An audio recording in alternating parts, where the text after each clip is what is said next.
Whip గారి మాధు గారు. ధన్యవాదాలు అధ్యక్ష. ఈరోజు సోమిరెడ్డి అన్న గారు చెప్పిన విధంగానే రాష్ట్రంలోని ప్రతి ఒక్క నియోజకవర్గంలో గత ప్రభుత్వంలో ఈ యొక్క కాలువలను ఆక్యుపై చేసిన వ్యవహారం ప్రతి ఒక్క చోట ప్రతి ఒక్క నియోజకవర్గంలో జరుగుతోంది అధ్యక్ష. అందులో భాగంగానే కడపలోని పాలెంపల్లలో శిల్ప వాళ్ళు లేఅవుట్ వేశారు అధ్యక్ష. ఆ లేఅవుట్కి దారి చెరువులోంచి ఇచ్చారు అధ్యక్ష. చెరువును ఆక్యుపై చేసి చెరువులో నుంచి ఇచ్చారు. దీనికి అధికారుల అండ ఆ కాలంలో ఆ రోజున్న వైసీపీ పెద్దల అండతో ఈ చెరువులో రోడ్డు వేశారు అధ్యక్ష.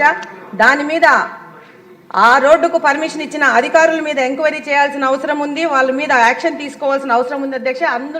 అంతేకాకుండా ఈ యొక్క శిల్ప లేఅవుట్ వేయడానికి రోడ్ వేసుకోవడానికి అధికారులతో పర్మిషన్ తీసుకున్న రియల్టర్స్ మీద కూడా వాళ్ళని కూడా బ్లాక్ లిస్ట్ చేయాల్సిన అవసరం ఉంది అధ్యక్ష. ఈరోజు బుడమేరు కథ మళ్ళా ప్రతి ఒక్క నియోజకవర్గంలో ఒక ఉపద్రవం లాగా వచ్చి మన యొక్క నివాసం ఉన్న ప్రాంతాలు ముంచే విధంగా వీళ్ళు లేఅవుట్ వేయడం జరుగుతోంది అధ్యక్ష.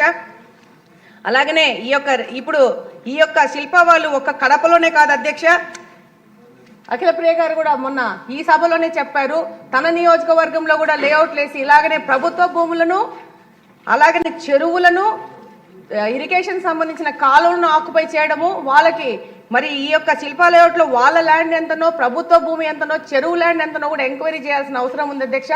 ఈ సభలో మీ ద్వారా మంత్రి గారిని కోరుకుంటున్నాను అధ్యక్ష. Thank you very much.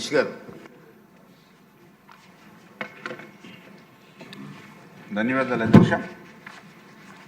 ఏదైతే పొట్టి శ్రీరాములు నెల్లూరు జిల్లా పరిధిలోని పెన్నార్ డెల్టాకు సంబంధించినటువంటి నదులు, వాగులు, మైనర్ ఇరిగేషన్ కాలువలు వంటి సహజ నీటి వనరులు ఏవైతే ఉన్నాయో వీటి పరిధిలో నెల్లూరు సర్కిల్ పరిధి